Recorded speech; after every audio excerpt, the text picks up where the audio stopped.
विधानसभा चुनाव का बिगुल बजते ही बैठकों का दौर शुरू हो गया। मंथन का दौर चल रहा है। हरियाणा कांग्रेस चुनाव समिति की बैठक खत्म हुई है। इस वक्त बड़ी खबर आ रही है, चुनाव समिति ने सभी फैसले पार्टी नेतृत्व को अधिकृत किए हैं। पार्टी आलाकमान जो भी फैसला लेगा वो सभी को मंजूर है। तमाम तरह के सर्वे किए जा रहे हैं उम्मीदवारों को लेकर, पार्टी के काम को लेकर, और चुनाव समिति ने सभी फैसलों के लिए पार्टी नेतृत्व को जिम्मेदार ठहराया है। पार्टी नेतृत्व जो कहेगा, जिस नाम पर मोहर लगाएगा, उसे उम्मीदवार कांग्रेस की तरफ से बनाया जाएगा। चुनाव समिति ने सभी फैसले पार्टी नेतृत्व पर छोड़े, अधिकृत किया पार्टी नेतृत्व को लेने के लिए तमाम फैसले। प्रदीप कुमार एसोसिएट एडिटर जुड़ रहे हैं हमारे साथ। प्रदीप, कांग्रेस रणनीति बना रही है, लगातार मंथन कर रही है, और सबसे बड़ी चुनौती उम्मीदवारों के ऐलान का होगा। कांग्रेस के लिए उम्मीदवारों के चयन की होगा, लेकिन यहां पर सीधे तौर पर आलाकमान, हाईकमान पर फैसला टाल दिया गया है कि वो जो कहेंगे वैसा ही होगा। जो सर्वे आ रहे हैं उस पर क्या खबर आ रही है? देखिए, बिल्कुल काफी महत्वपूर्ण बैठक हुई है। हरियाणा चुनाव समिति की बैठक कांग्रेस की, और इसमें वरिष्ठ नेताओं ने शिरकत की है। और निश्चित तौर पर एक रणनीति के साथ चुनाव में कैसे जीत हासिल की जाए, टिकाऊ जिताऊ उम्मीदवारों पर दांव लगाया जाए, ये अहम चर्चा हुई है। और इस बैठक में जो दीपक बाबरिया, जो कि प्रभारी महासचिव हैं कांग्रेस के, उनके नेतृत्व में ये बैठक हुई है। पूर्व मुख्यमंत्री भूपेंद्र सिंह हुड्डा, वरिष्ठ नेता चौधरी बीरेन्द्र सिंह, इसके अलावा कुमारी शैलजा, रणदीप सुरजेवाला, कैप्टन अजय यादव, प्रदेश अध्यक्ष उदय भान मंच पर रही हैं मौजूद, और इसके अलावा अन्य जो समिति के सदस्य हैं उन्होंने इस बैठक में हिस्सा लिया है। और दिल्ली के कॉन्स्टिट्यूशनल क्लब में हुई इस बैठक के बाद ये जानकारी मिली है कि पार्टी को अधिकृत किया गया है, आलाकमान को, कि जो भी वो निर्णय लेंगे उम्मीदवारों के चयन को लेकर, और इसके अलावा अन्य जो भी फैसले लेंगे उसके लिए पार्टी आलाकमान को अधिकृत कर दिया गया है चुनाव समिति की ओर से।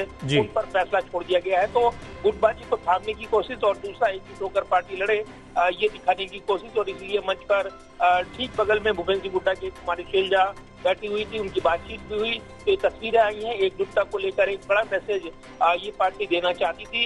इसके अपने राजनीतिक मायने हैं, क्योंकि लगातार ये चर्चाएं रही हैं कि गुटबाजी है पार्टी में। लेकिन 13 अगस्त को जो बैठक हुई थी काफी हंगामेदार रही, लेकिन उसको थामते हुए अब सभी एकजुट होकर नेता यहाँ नजर आए हैं और ये मैसेज देने की कोशिश की है कि पार्टी एकजुट होकर चुनाव लड़ेगी। तो एक बड़ा मुकाबला हरियाणा के विधानसभा चुनाव का, और उससे पहले आज हमने देखा है घटनाक्रम राज्यसभा चुनाव को लेकर किरण चौधरी मैदान में आ चुकी हैं आज लालटेट की, और इसको लेकर दीपक बाबरिया ने कहा है कि बीजेपी जिस मंशा के साथ इस चुनाव में रणनीति बना रही है, अच्छा होता कि ये चुनाव कैंसिल हो जाता। और चूंकि यहाँ पर विधानसभा का चुनाव मुकाबला है, इसका कोई मतलब समझ में नहीं आ रहा है, तो इस फैसले पर भी उन्होंने सवाल उठाए हैं। तो निश्चित तौर पर एक बड़ा मुकाबला उसकी पटकथा लिखी जा रही है। अब बैठकों के दौर शुरू होंगे, और स्क्रीनिंग कमेटी की बैठक जो आलाकमान को अधिकृत किया गया है उम्मीदवारों के चयन को लेकर, उसमें सामाजिक फार्मूला तय किया गया है। सोशल इंजीनियरिंग का फार्मूला उसमें रहेगा। आलाकमान की ओर से जो जानकारी मिली है कि 13 अगस्त की बैठक में ही राहुल गांधी ने साफ कहा था कि युवा चेहरे और जो जिन पर आरोप नहीं है, दोष सिद्ध नहीं हुए हैं, यानी अगर दोषी हैं किसी मामले में करप्शन किया उसमें, तो उनसे दूर रहा जाए। इसके अलावा साफ सुथरे चेहरों को चुनाव मैदान में उतारा जाए, महिलाओं को, युवाओं को वरीयता दी जाए, नए चेहरों को वरीयता दी जाए। जैसा कि उदयपुर चिंतन शिविर में भी तय किया गया था कि संगठन से 50% युवाओं को मौका मिलेगा।